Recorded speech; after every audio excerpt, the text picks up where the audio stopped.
So last time हम लोग ये पढ़ रहे थे कि अगर कहीं डाइल्यूशन कराते हैं तो डाइल्यूशन के केस में क्या रहता है।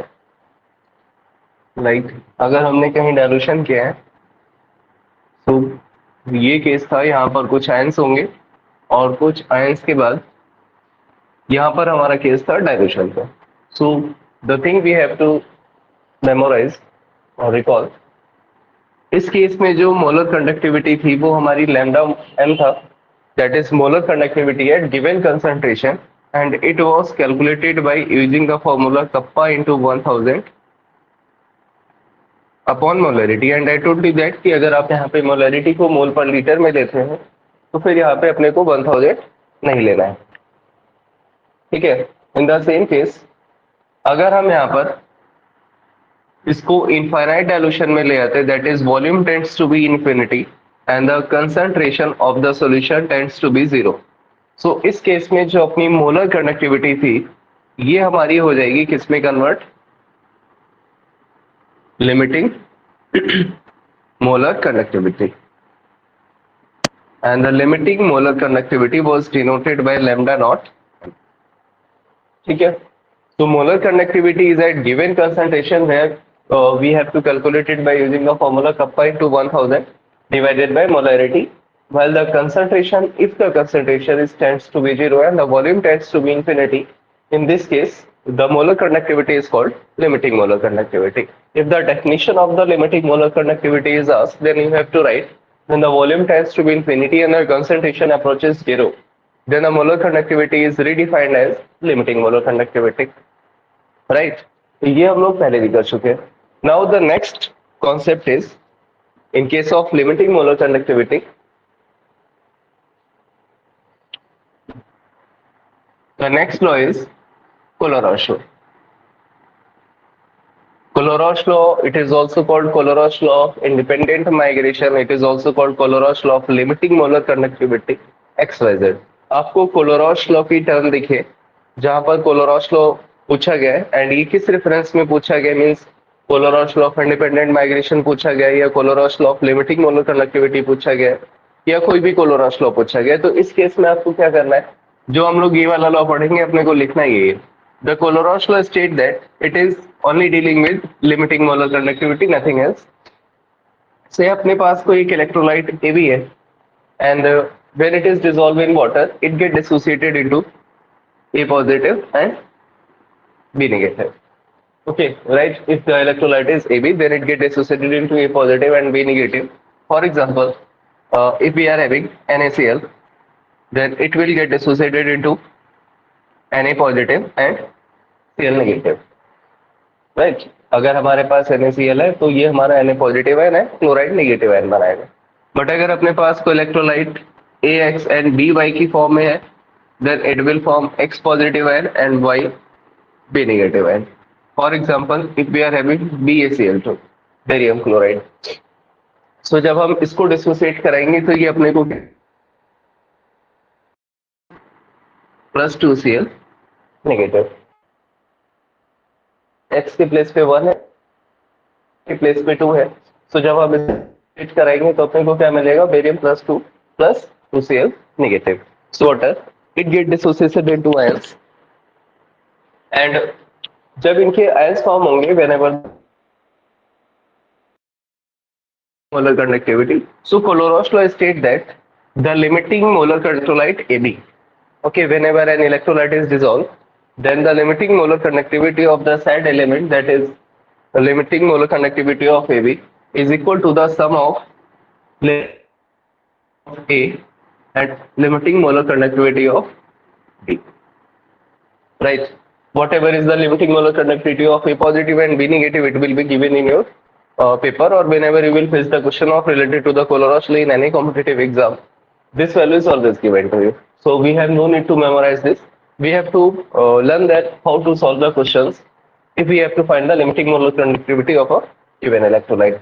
Similarly, in the case of limiting molar conductivity of NaCl, we have the limiting molar conductivity of Na positive and limiting molar conductivity of chloride negative, right? Because it is giving us sodium ion and chloride ion. So in this case, we will have lambda naught m, that is limiting the molar conductivity of NaCl will be equal to the limiting molar conductivity of sodium ion as well as limiting molar conductivity of chloride ion. Similar in the case of AXBY type of electrolyte, where A and B are not the individual ion or not the single ion. As in the case of NaCl, and it will give us only sodium ion and chloride ion, that is one positive ion and one negative ion. ठीक है, अपने पास एक NaCl था तो ये अपने को केवल Na पॉजिटिव देगा और केवल एक क्लोराइड नेगेटिव देगा. There is so many other kind of electrolyte is also present जो अपने को एक से ज्यादा आयंस देंगे. तो से AX और BY है, तो इसको अगर हम डिसोसिएट करेंगे तो ये AX से पॉजिटिव और बाई भी नेगेटिव देगा. तो इस केस में जो limiting molar conductivity of AX and BY होगा वो हमारा क्या हो जाएगा, limiting molar conductivity of A positive and limiting molar conductivity of B negative with multiplied by the numerical coefficient.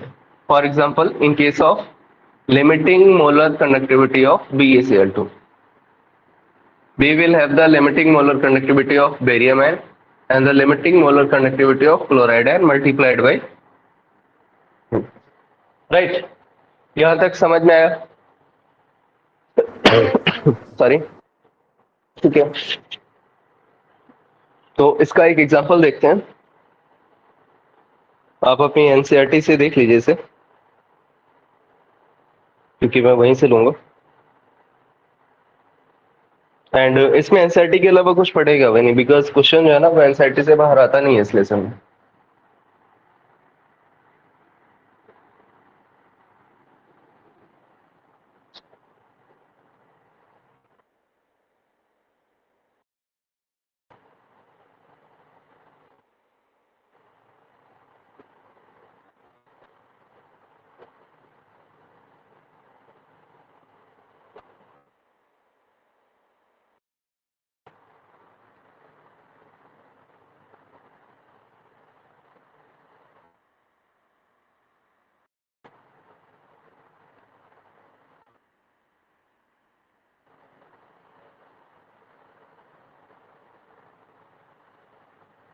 तो आपको यहाँ टेबल 3.2 में ना आपको वैल्यूज गिवन होगी लिमिटिंग मोलर कंडक्टिविटी की.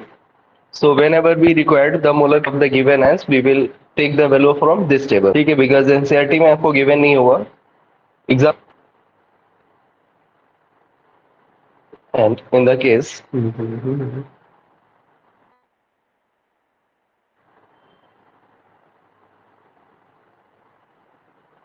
table 3.4, whatever data you required you have to consider from table number 3.4.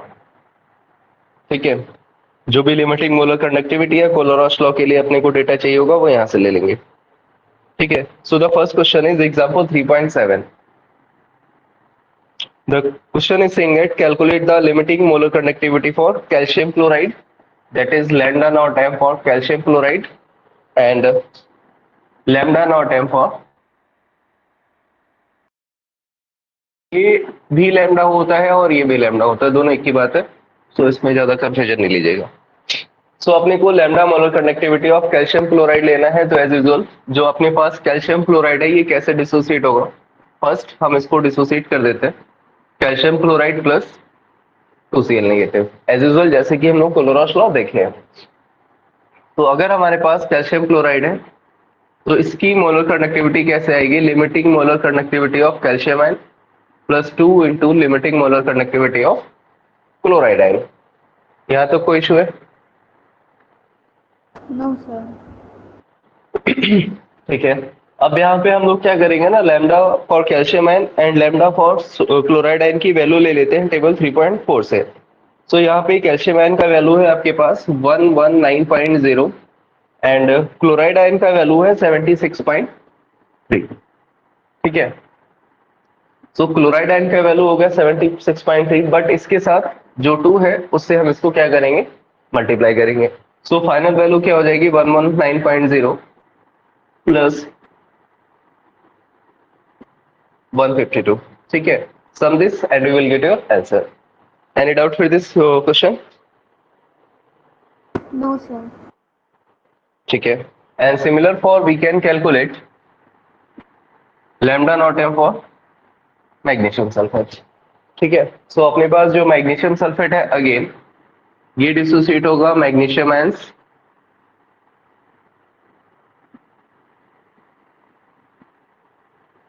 Plus sulphate ions. तो कैसे करेंगे हम इसको, एनी आइडिया?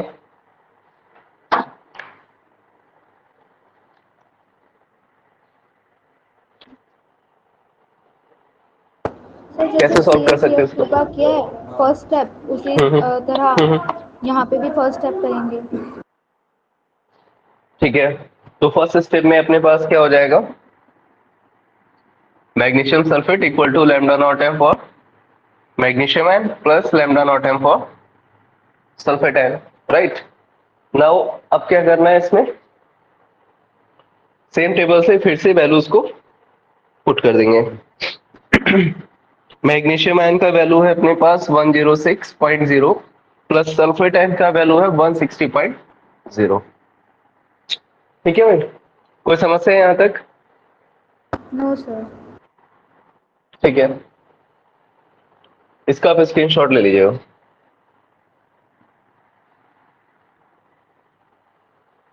क्योंकि शायद नोट्स में ना हो ये क्वेश्चन। देन इसके बाद आएगा example 3.9, the most important example. ये रिपीटेडली आपसे एग्जाम में पूछा जाता है, तो इसको थोड़ा मत, कोलरॉश लॉ से क्वेश्चन आना एग्जाम में 100% श्योर है, आएगा ही आएगा। और ये क्वेश्चन लिंक होके आता है, लाइक कोलरॉश लॉ आएगा एंड साथ में मतलब पहले आपसे थ्योरी पूछा जाएगा कि व्हाट इज कोलरॉश लॉ, और उसके साथ एक न्यूमेरिकल को ऐड करेंगे। ठीक है, तो 3.9 में जाने से पहले ना एक चीज यहाँ पे देखते हैं पहले, the second part, application of Kohlrausch law. कहाँ कहाँ हम इसको यूज कर सकते हैं। एक तो हम लोग अभी पढ़े, that is limiting molar conductivity of electrolyte. So अगर अपने को किसी भी इलेक्ट्रोलाइट की लिमिटिंग मोलर कंडक्टिविटी चाहिए है, तो हमेशा कौन सा लॉ लगाएंगे आप, कोलरॉश लॉ लगाएंगे। ठीक है, यहाँ पे कंफ्यूज नहीं होना है, लिमिटिंग मोलर कंडक्टिविटी के लिए आप कोलरॉश लॉ लेते हैं, और मोलर कंडक्टिविटी का फॉर्मूला जो है वो ये वाला है। सो दोनों को मिक्सअप नहीं करिएगा, बी वेरी केयरफुल। ये आपको केवल नॉर्मल मोलर कंडक्टिविटी देगा, जबकि ये अपने को लिमिटिंग मोलर कंडक्टिविटी देगा। The first thing. The second thing is this, कहां पर हम इसको यूज करेंगे, calculation of degree of dissociation. So degree of dissociation क्या होता है, अपना अल्फा होता है, इसको हम लोग अल्फा से रिप्रेजेंट करते हैं। से हमारे पास कोई एक कंपाउंड ए बी है, और ये एक कंपाउंड ए बी हमारा डिसोसिएट होता है, it get dissociated into a positive ion and B negative ion. Initially, when the reaction was not supposed to start, we have taken the 1 mole of AB. जब reaction शुरू ही नहीं हुआ था तो हमने क्या किया था, AB का 1 मोल ले लिया था। नाउ A पॉजिटिव का इस केस में अपने पास क्या रहेगा, 0 रहेगा। Since the reaction has started and कुछ टाइम के बाद we have X mole of A, X mole of B, and then in this case AB will be 1 minus x. जितना ए और बी फॉर्म हुआ है उतना हमारा ए बी डिक्रीज हो जाएगा। सो इस केस में जो हमारा डिग्री ऑफ डिसोसिएशन होगा, it is a fraction value. ये हमारा moles at equilibrium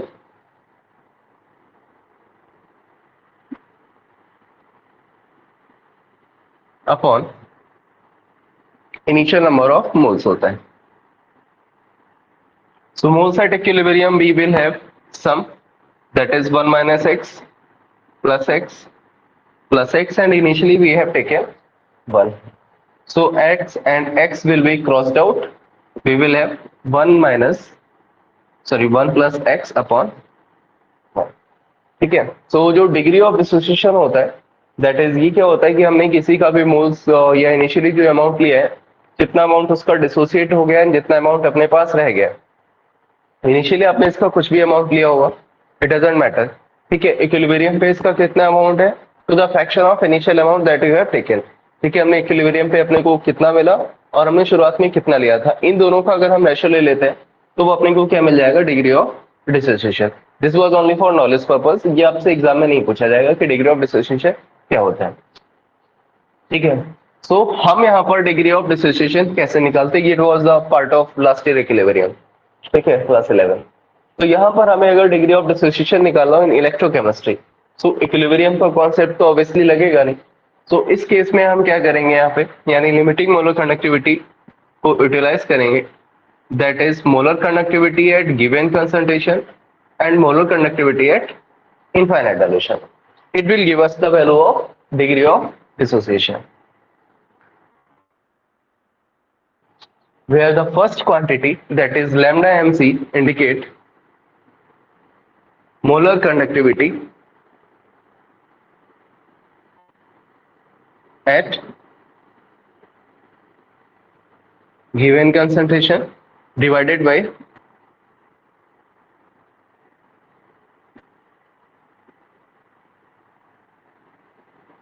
limiting molar conductivity. Limiting molar conductivity we have to calculate by applying the Colorau's law, while the molar conductivity at given concentration is calculated by lambda m is equal to cup into 1000 divided by molarity, right? So अगर हम इन दोनों का fraction निकाल लेते हैं तो अपने को क्या मिलेगा, alpha. Since it is a fraction value, तो कभी भी अल्फा जो है वो हमारा ऑलवेज लेस देन जो है ना 1 रहेगा। अल्फा अल्फा इक्वल टू 1 हो सकता है, लेस देन 1 हो सकता है, but alpha will never be greater than 1, ठीक है। तो किसी भी न्यूमेरिकल में अगर अल्फा की वैल्यू आपकी ग्रेटर देन 1 आ रही है, that means you did it wrong, right. तो सेकेंड एप्लीकेशन क्या हो जाएगी इसकी, calculation of degree of dissociation, that is alpha कहां से लाएंगे, molar conductivity at given concentration and molar conductivity at infinite dilution. इस केस में आपको क्या होगा भाई, ज्यादा तो क्वेश्चंस में होते होती है, और ये वाली वैल्यू जो है वो हमें कोलोरॉस लॉ अप्लाई करके कैलकुलेट करनी पड़ती है, and then find out the value of alpha. The third cases जहां हम कोलोरॉस लॉ को यूटिलाइज करते हैं, कैलकुलेशन ऑफ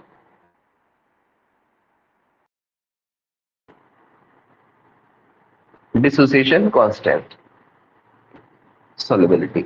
सो इसका formula C alpha square upon 1 minus alpha. ज्यादातर केसेस में अपने पास है electrolyte weak electro, 1 minus alpha अपना नेग्लेक्ट हो जाएगा, एंड फॉर्मूला जो फाइनली बचेगा वो क्या रहेगा, KC equal to C alpha square, right, since 1 minus alpha is very very less than 1। This is the main formula, ठीक है। यानी हमें जहां पे क्वेश्चन अप्लाई करना होगा, सो आंसर अपने इस वाले फॉर्मूले से आ जाएंगे, बट मेन फॉर्मूला हमारा ये वाला रहेगा। सिमिलरली तो तीन केसेस रहेंगे, calculation of the conductivity of electrolyte, जो हम लोग अभी इसके एग्जांपल्स देख लिए, calculation of degree of dissociation, alpha is equal to molar conductivity at given concentration divided by molar conductivity at infinite dilution, and the third application is calculation of dissociation constant, where we have the Kc equal to C alpha square upon 1 minus alpha. All these three applications are very important, and हो सकता हो कि ऐसा possible नहीं है कि आपको इन तीन में से कोई एक ऐसा क्वेश्चन ना मिले, and of these three you will get at least one question in your board exam. It's quite clear. तो यहां तक कोई इश्यू है, बताए, कुछ समझ नहीं आया हो, ठीक है। तो जो नेक्स्ट एग्जांपल है आपका, example is based on these three applications. Excuse me sir. Yes please. Sir in three को मतलब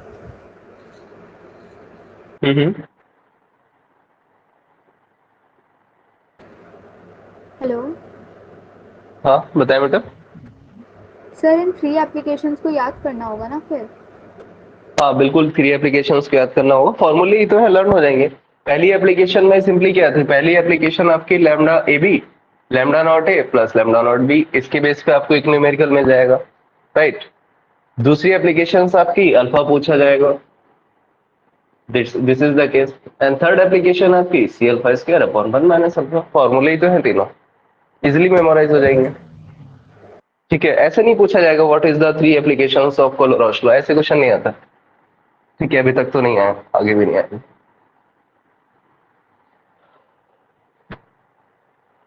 एनीथिंग एल्स? No sir. ठीक है, example 3.9, the conductivity of 0.001028 mole per liter. So this is your directly molarity, unit से find कर लीजिए, मोल पर litre है, तो ये 0.001028 मोल पर लीटर हो गया। और इसकी कंडक्टिविटी आपको कितनी गिवन है? Acetic acid is 4.95 into 10⁻⁻5। ठीक है, calculate its dissociation constant alpha and its given to you lambda naught M for acetic acid is 390.5। ठीक है, as well as its dissociation constant. So इस बार अपने को लिमिटिंग मोलर कंडक्टिविटी गिवन है, यानी कोलोरॉस लॉ लगाने की जरूरत है नहीं डायरेक्टली। अपने को कंडक्टिविटी गिवन है और मोलैरिटी गिवन है, तो अल्फा अगर चाहिए तो alpha lambda at given concentration, lambda at infinite dilution. Finite dilution का वैल्यू तो अपने पास डायरेक्टली गिवन है। अब जो गिवन कंसंट्रेशन वाला है, इसमें हम फॉर्मूला लगाते हैं 1000 upon molarity, and the value of kappa is 4.95 into 10⁻⁻5 1000 upon, and the value of molarity is 0.1028. Right, we will get the value of molar conductivity at given concentration from this data, and lambda m we already have. So alpha will be equal to 4.95 into 10⁻⁻5 1000 0.001 by, we will have direct answer. An issue with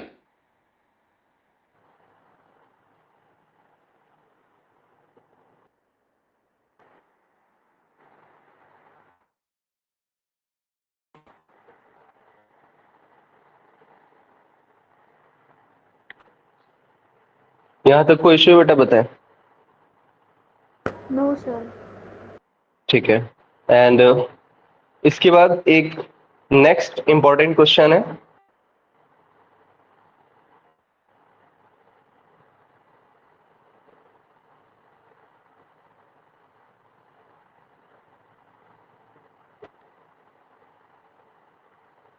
the same example से ही। अच्छा, इसमें NCERT के अलावा आपको कुछ करने की जरूरत नहीं है बोर्ड एग्जाम, और करिएगा भी नहीं। अदरवाइज फिर क्या होगा ना, बहुत सारे प्रैक्टिस करोगे और क्वेश्चंस में इश्यूज आ जाएंगे। ठीक है, ओके सर। इसका कुछ एग्जाम्पल 3.8 कि पूछते वो यहीं से हैं, डायरेक्टली कॉपी पेस्ट होता है। वरना अगर आप रट्टा मार के जाओ ना तो आप डायरेक्ट आंसर दे सकते हो कि यही है। So why do we try to so much for in case of easy questions? क्योंकि अपने पास एफर्ट डालने के लिए सेकंड बुक बहुत है। एग्जाम्पल 3.8। अच्छा, ये 3.8 3.9 दोनों ही इंपॉर्टेंट है। ठीक है भाई, 3.8 and 3.9 these are your 5 star topics. आपको क्वेश्चन डायरेक्टली मिलेगा। Okay sir. ठीक है, in question number 3.8 lambda naught M for NaCl, HCl and NaAC. NaAC for sodium acetate 126.4, 425.9, 91.0। ये NaAC मतलब NaAC जो है ना वो CH3COO Na है, जो डिसोसिएट होके क्या बना, इसमें इतने हिस्से को सिंस एसिटेट होता है तो इसको हम AC और Na भी लिख लेते हैं। तो AC का मतलब क्या है? CH3COO, that's it. ठीक है, तीनों का वैल्यू आपको गिवन है और आपको वैल्यू बताना है किसके लिए? HAC के लिए। चेन वाले क्वेश्चंस को थोड़ा केयरफुली देखिएगा। आपको इसमें तो ये क्या हो जाएगा अपना CH3COOH, राइट। और अगर हमें इसका limiting molar conductivity find out करना है तो अपने को क्या मिलेगा? CH3COO negative plus H positive. Now it's quite simple कि अगर हमें यहाँ पर एसिटेट आयन और हाइड्रोजन आयन का वैल्यू गिवन हो तो हम डायरेक्टली वैल्यू पुट करेंगे और अपना आंसर आ जाएगा। बट एक्चुअल में ना कि इस बार ये आपको डायरेक्टली वैल्यू नहीं दे रहा है। इस बार ये आपको क्या कर रहा है ना कि ये 3 डेटा दे रहा है आपको, NaCl, HCl और NaC। मतलब डायरेक्ट नहीं दिया है। डायरेक्ट देने का मतलब क्वेश्चन आसान हो गया। आपको ये डेटा इनडायरेक्ट दे रहे हैं। तो जब CH3COOH हमारा CH3COO नेगेटिव और H पॉजिटिव में जाएगा, तो अगर यहाँ पर एसिडेट आयन डायरेक्ट होता और H आयन डायरेक्ट होता तो हम लोग डायरेक्ट वाले पुट कर देते और क्वेश्चन सॉल्व हो जाता। बट डायरेक्ट की जगह ना अपने को ये लेना है। ऐसे क्वेश्चंस जब भी आएंगे एग्जाम में, ऑलवेज आपको एक ऐसे आयन की वैल्यू निकालनी पड़ेगी जिसके बारे में आपको कुछ नहीं दिया होगा। आपको अलग से एटलीस्ट, क्योंकि यहाँ पर कम से कम 3 दिए ही होंगे आपको, ठीक है, इससे कम नहीं हो सकता, इससे ज्यादा भले ही हो जाए। सो इस केस में क्या है ना, CS3 COOH की जब अपने को वैल्यू निकालनी है तो 3 डेटा गिवन है। एग्जाम में क्वेश्चन मिलेगा whether you are going for JEE और अदर कॉम्पिटिटिव एग्जाम, एटलीस्ट आपको 4 हो जाएंगी, 5 हो जाएंगी, बट 3 तो रहेगा ही रहेगा। सो अपने पास है एसिटेट आयन। ऑब्वियसली अगर हमें एसिटेट आयन का वैल्यू मिल जाए और एच आयन का वैल्यू मिल जाए, so we can find out the limiting molar conductivity for CS3 COOH। But ये वाली वैल्यू और ये वाली वैल्यू है नहीं। सो इसके लिए क्या करेंगे, हम आयन सर्च करेंगे कि कहाँ पे हमें ये वैल्यू मिलेगी। ये वाला आयन हमें यहाँ पे मिल जाएगा, जस्ट लाइक मैथमेटिक्स। और H पॉजिटिव वाला आयन अपने को यहाँ मिल जाएगा। ठीक है, तो एसिटेट जो है वो कहाँ से मिलेगा, NaAC से।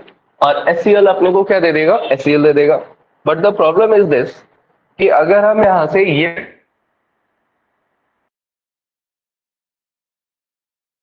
सोडियम आयन मिल जाएगा एक्सक्यूज और मी। इस वाले में एडिशनली अपने को क्या होगा, क्लोराइड। क्या हुआ? सर आपकी वॉइस नहीं आ रही थी अभी। देखिए इस वाले में कोई इशू है?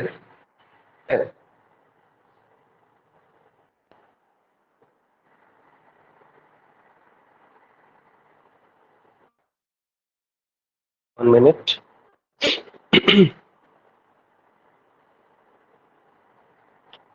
Now clear? सर वैसे वॉइस तो आ रही थी बट बोलते बोलते अपने आप ही स्टॉप होके फिर कंटिन्यू हो रहा था। ओके, इशू रहता है थोड़ा। ठीक है, ऐसा हो रहा है तो नेट इशू। NaAC है भाई, ठीक है। सो अगर हमारे पास सोडियम एसिटेट है, सो अपने को यहाँ से फिर से थोड़ा वापस कर लेते हैं। एसिटेट आयन के लिए क्या होगा ना, ये एसिटेट्स मिल जाए और अपने को H पॉजिटिव मिल जाए। तो अगर अपने को एसिटेट और H पॉजिटिव मिलेगा तो हम क्वेश्चन को सॉल्व कर लेंगे। बट एसिटेट आयन अपने को कहाँ से मिलेगा, NaAC से। और H पॉजिटिव कहाँ से मिलेगा अपने को, HCl से।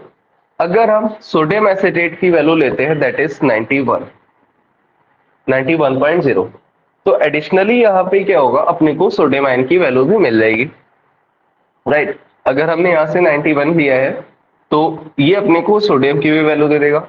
और अगर हमने यहाँ से HCl लिया है तो ये अपने को क्लोराइड आयन की वैल्यू भी दे देगा।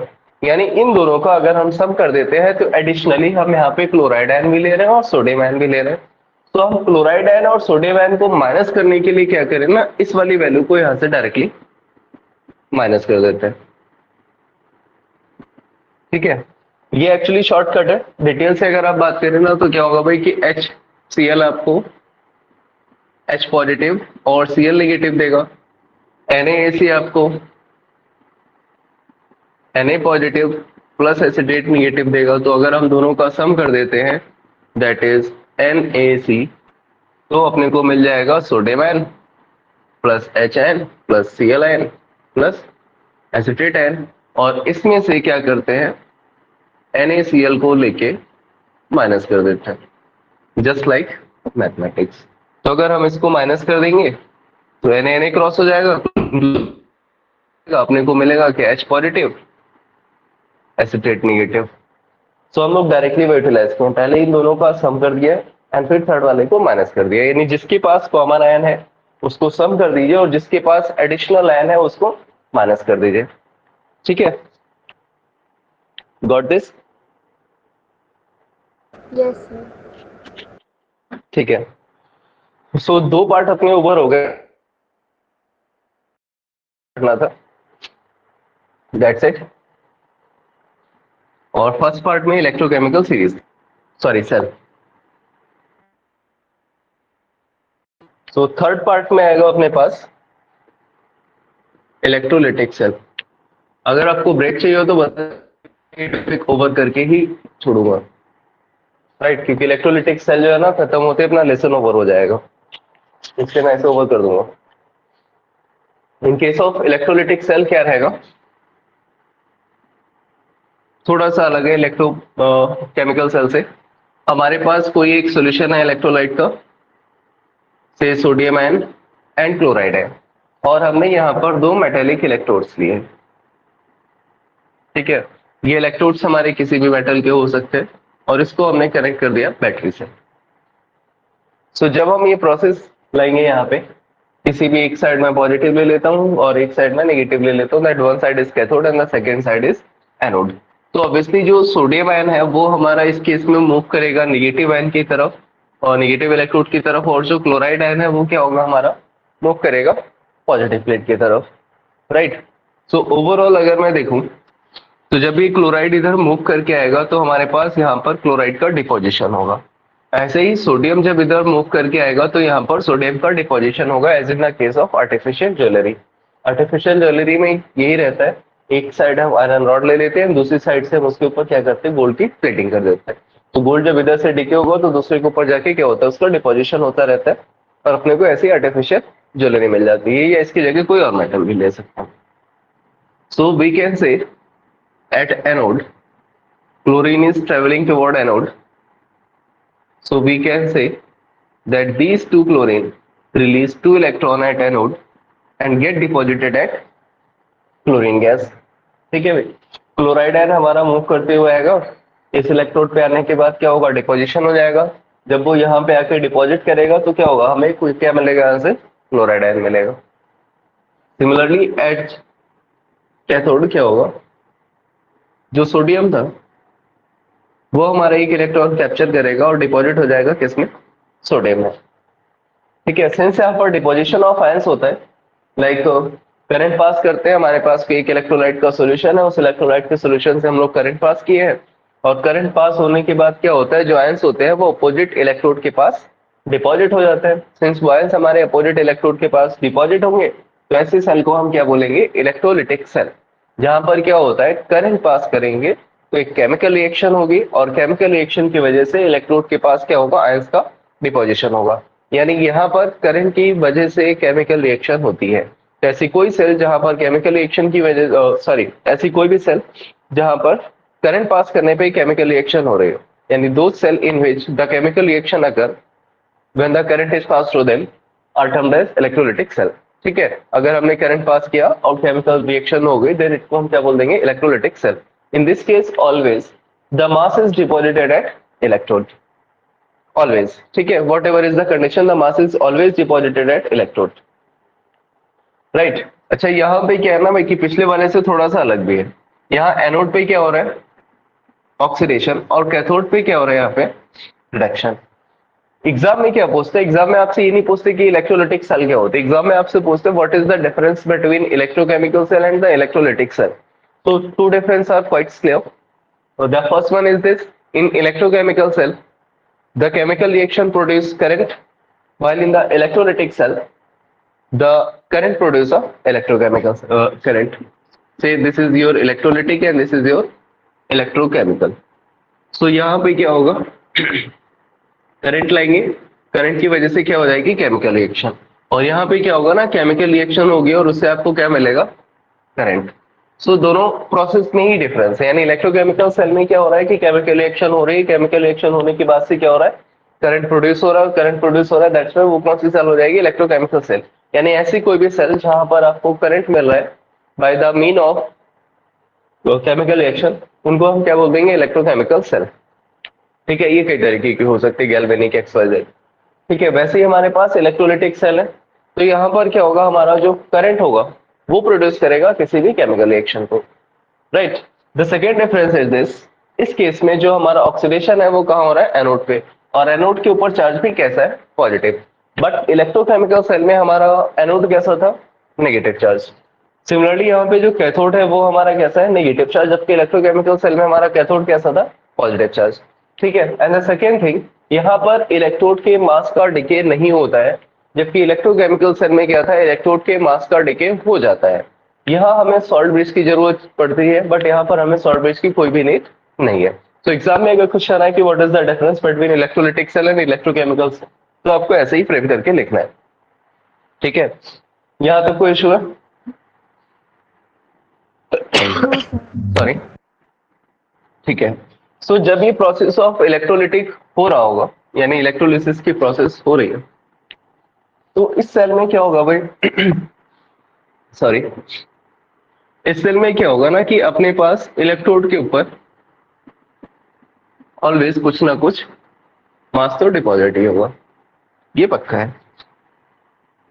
तो इसको लेके यहाँ पे कुछ लॉज आते हैं जिनको हम क्या बोलते हैं, फैराडे लॉ। ये अपने पास फैराडे लॉ टोटल 2 है। द फर्स्ट लॉ क्या कहता है, mass deposited at each electrode, right. Say previous one में यहाँ पे क्लोरीन डिपॉजिट हो रहा था एंड इधर सोडियम डिपॉजिट हो रहा था, उससे यहाँ पे क्लोरीन डिपॉजिट हुआ है और यहाँ पे सोडियम डिपॉजिट हुआ है। So mass deposited at each electrode, that is इस केस में या फिर इस केस में ये डायरेक्टली प्रोपोर्शनल होगा कि आपने कितना चार्ज यहाँ से पास किया है। This is the first law. जब आप यहाँ पर इलेक्ट्रोलिटिक सेल सेट करेंगे और उस इलेक्ट्रोलिटिक सेल सेटअप के बाद क्या होगा, यहाँ आप करंट पास करेंगे तो हर इलेक्ट्रोड के ऊपर कुछ ना कुछ मास डिपॉजिट हो रहा होगा। किस इलेक्ट्रोड के ऊपर कितना मास, किस इलेक्ट्रोड के ऊपर कितना, ये सारा डिपेंड करेगा किस पे कि आपने वहां से कितना चार्ज पास किया है। This is the excuse me sir, जी। Sir please repeat. Whenever the electrolytic reaction occur, कहीं पर भी अगर इलेक्ट्रोलिटिक रिएक्शन हो रही है तो क्या होगा ना, ऑलवेज इलेक्ट्रोड के ऊपर कुछ मास डिपॉजिट होगा, like in case of sodium deposit होगा हमारा इधर और क्लोरीन डिपॉजिट होगा हमारा इधर। तो अकॉर्डिंग टू दिस लॉ कि जब कभी भी ये डिपोजिशन हो रहा है, वेदर इस इलेक्ट्रोड पे कुछ मास डिपॉजिट हो रहा है या इस इलेक्ट्रोड पे कुछ मास डिपॉजिट हो रहा है, तो जितना भी मास डिपॉजिट हो रहा है किसी भी इलेक्ट्रोड के ऊपर, वेदर फ्रॉम दिस साइड और दिस साइड, ये डायरेक्टली डिपेंड करेगा कि आपने यहाँ से कितना चार्ज पास किया है। सपोज कि हमारे पास हमने कुछ मास डिपॉजिट कर लिया किसी इलेक्ट्रोड के ऊपर, यानी हमारी इन्वर्टर बैटरी में कुछ मास डिपॉजिट हो गया, तो वो कितना मास डिपॉजिट हुआ है ये डिपेंड करेगा कि हमने बैटरी से कितना चार्ज या कितना करंट वहां से पास कर दिया है। ठीक है,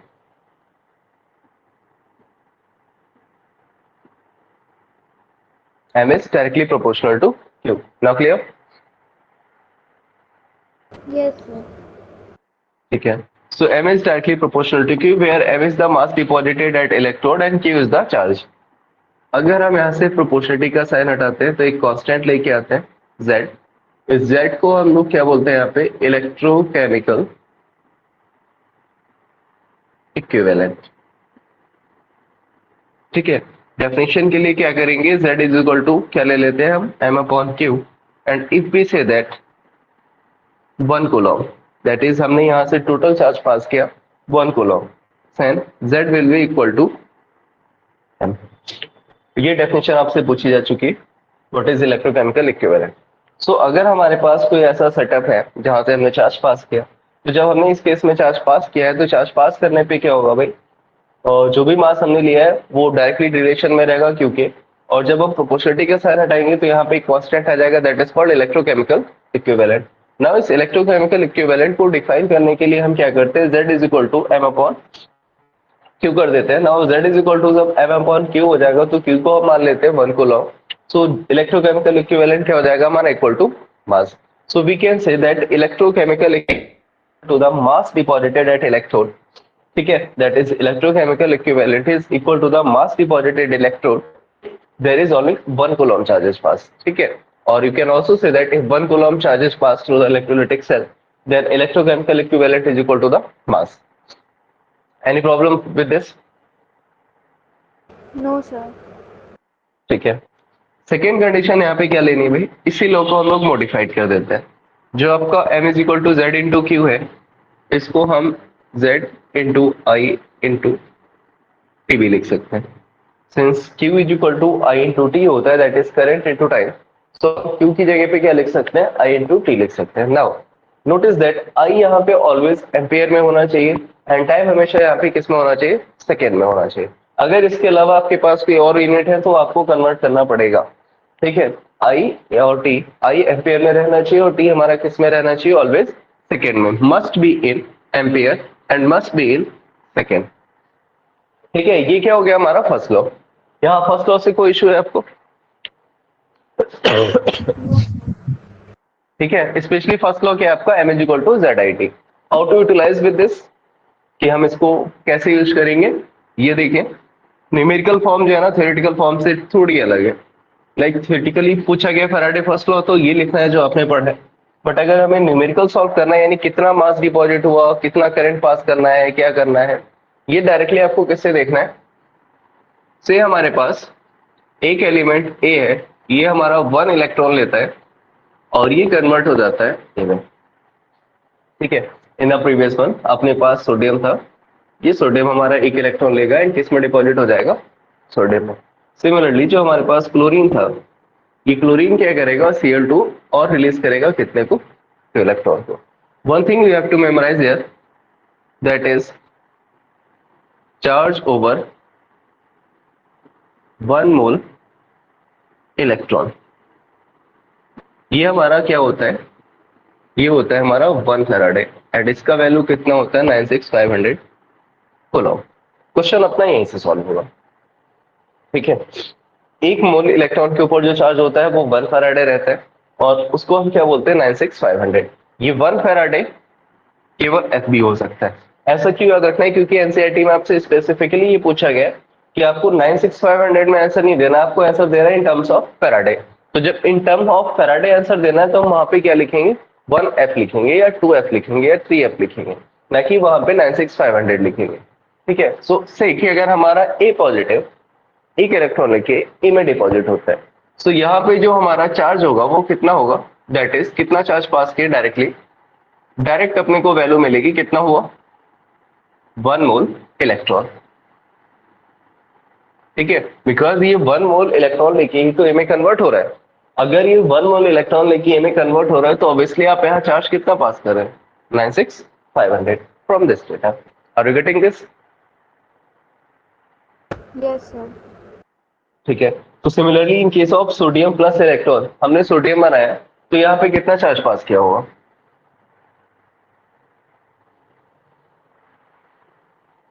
इन केस ऑफ सेकेंड बताइए। अगर हमने सोडियम प्लस इलेक्ट्रॉन लिया और उसमें सोडियम बनाया तो how much charge we have pass through the sodium, 1 faraday, 1 faraday और फिर 96500। Similarly, if the chlorine get deposited as a Cl2, so it releases 2 electron. ये 2 इलेक्ट्रॉन रिलीज करके क्या होता है, हमारा क्लोरीन क्लोरीन में डिपॉजिट हो जाता है। नाउ अब कितना चार्ज आएगा, सिंस यहाँ पर 2 आ गया तो ये कितना हो जाएगा हमारा, 2 फैराडे हो जाएगा इन टर्म्स ऑफ फैराडे, और इन टर्म्स ऑफ चार्ज कितना हो जाएगा, 2 इंटू 96500। ठीक है, यहाँ तक कोई समस्या है बताए? No sir. ठीक है,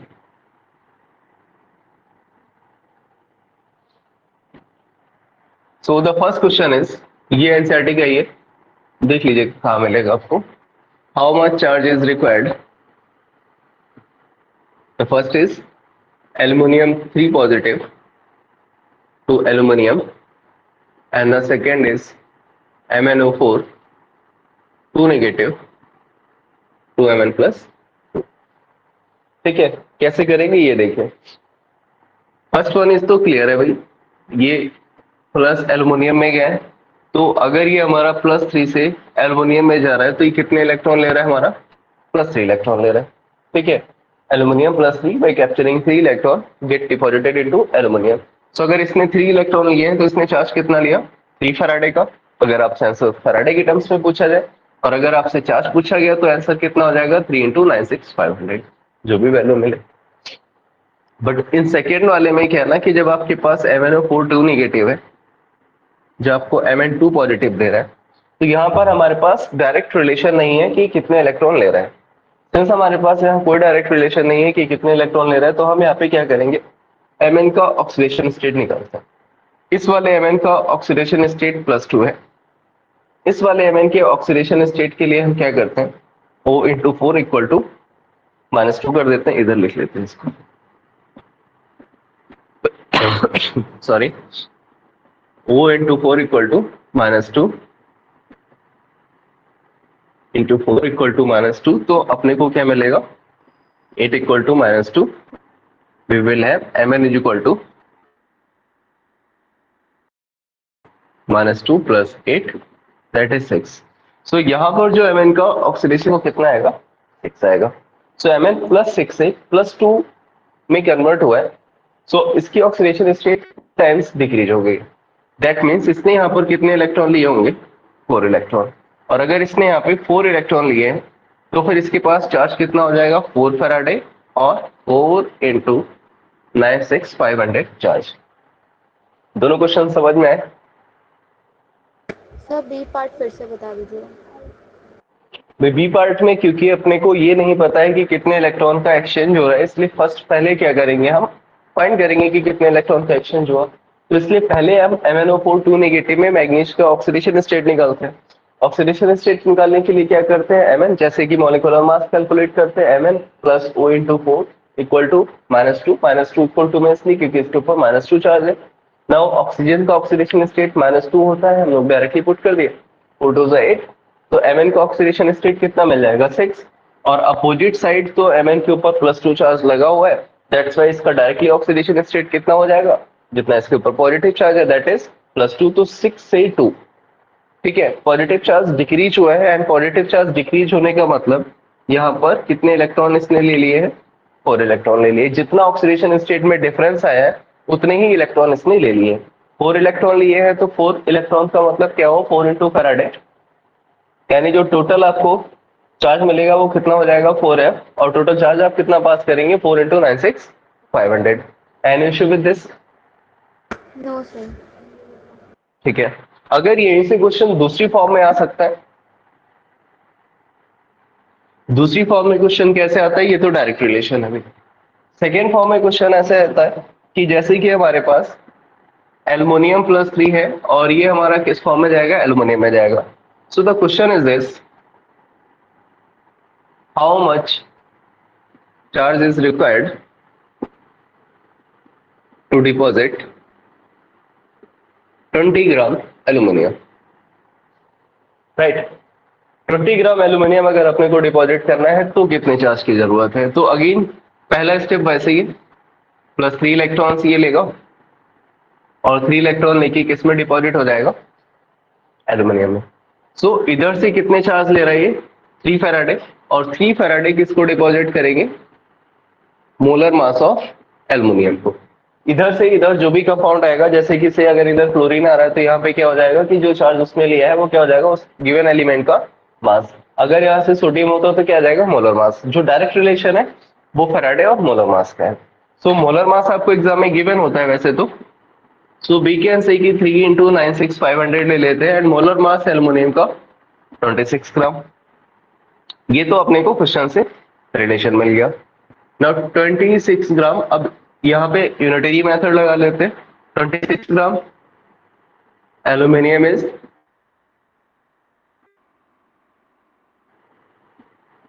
deposited by 3 into 96500, so 1 gram aluminum will be deposited by 96500।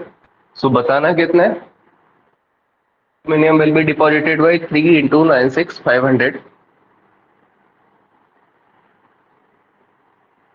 into 20। कोई समस्या इस सॉल्यूशन के साथ बताइए। सॉरी। No sir. ठीक है, सो फर्स्ट लॉ से यही 2 तरीके से क्वेश्चन आ सकता है, या फिर डायरेक्टली आपसे ये पूछा जाएगा कि what is first law. Now the Faraday's second law and the last topic of your lesson.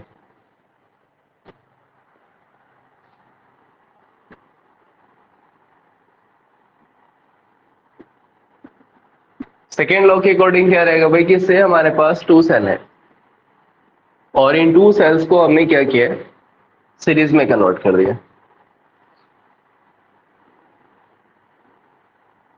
इधर हम लोग एक्स एलिमेंट ले लिए और इधर हम लोग वाई एलिमेंट ले लिए। सो जब हम यहां से चार्ज पास करेंगे तो यहां भी करंट आई होगा, यहां भी होगा और यहाँ पे टाइम टी होगा, क्योंकि जो सेल है वो हमारे सीरीज में कनेक्टेड है। तो जितना भी करंट हम एक सेल से पास करेंगे उतना ही करंट हमारा सेकेंड सेल से भी पास होगा। तो दोनों केसेस में करंट जो है ना वो आई और टी रहेगा और आई और टी रहेगा। तो यहाँ का जो मास डिपॉजिट होता है वो m1 है, क्योंकि दोनों एलिमेंट अलग है तो दोनों एलिमेंट का मास सेम भी हो सकता है और अलग अलग भी हो सकता है। इधर का इक्विवेलेंट Z1 है और इधर का इक्विवेलेंट Z2 है। तो फर्स्ट लॉ के according we can say M1 is equal to ZIT and M2 is equal to Z2IT। लिख सकते हैं इसको फर्स्ट लॉ के बेस पे। नाउ अगर हम इन दोनों को डिवाइड कर देते हैं, M1 upon M2, Z1 upon IT और Z2 इंटू IT, तो IT क्रॉस हो जाएगा। We will have M1 upon M2 equal to Z1 upon Z2। ठीक है, फिर से एक बार देखिए कि अगर हमने टू सेल को सीरीज में कनेक्ट किया और दोनों सेल से हमने सेम चार्ज पास किया है फॉर द सेम करंट। ठीक है, इधर वाली सेल और इधर वाली सेल दोनों से हमारा सेम करंट पास हुआ है, सेम चार्ज पास हुआ है, सेम टाइम के लिए पास हुआ है। तो यहाँ पर जो करंट है आई हो गया, यहाँ जो टाइम है वो टी हो गया, यहाँ का भी करंट आई हो गया और यहाँ का भी टाइम टी हो गया। इसका मास M1, इसका मास M2, इधर का इक्विवेलेंट वेट Z1 और इधर का equivalent weight Z2। So first law को अप्लाई करके हम लिख सकते हैं M1 is equal to ZIT and M2 is equal to ZIT, तो Z1 upon Z2। Now the second law को कैसे यूटिलाइज करना है? The statement two cells are connected in a series and same charge is passed through the same time। ठीक है, आपके पास दो अलग अलग सेल है, we have passed the same current for the same time, then mass deposited at the their electrode is in the ratio of their electrochemical equivalent। ठीक है, अगर हमने सेम करंट सेम टाइम के लिए पास किया है अलग अलग इलेक्ट्रोलिटिक सेल से, तो उनके इलेक्ट्रोड पे जो मास डिपॉजिट होगा वो उनके इलेक्ट्रोकेमिकल इक्विवेलेंट के रेशियो में होगा। यहाँ तक कोई समस्या है बताइए? ठीक है, आपके सिलेबस के अकॉर्डिंग हमारा जो लेसन है वो यहीं तक है। इसके बाद वाला कोई भी टॉपिक इवन आपको सिलेबस के according electrochemical series, standard hydrogen electrode ये भी नहीं पढ़ना है। ठीक है, मतलब सिलेबस में केवल अपने को electrochemical cell, mass equation, free energy and then अपने पास वो था वर्क, और देन उसके बाद डायरेक्टली क्या पढ़ना था? Any conductance. ठीक है, इलेक्ट्रोकेमिकल सीरीज, हाइड्रोजन इलेक्ट्रोड, और इस टॉपिक के बाद लेसन में जितना भी है वो कुछ भी हमारा है। ठीक है, so according to your syllabus अपना लेसन जो है वो कंप्लीट हो चुका है। आपको यहाँ पर केवल क्या करना है, जितने भी एनसीईआरटी के क्वेश्चंस हैं उनको 4 to 5 टाइम्स सॉल्व करना है। ठीक है, एटलीस्ट 4 to 5 टाइम्स, इवन उससे ज्यादा बार, क्योंकि एनसीईआरटी से अपने को एग्जैक्ट क्वेश्चंस मिलेंगे।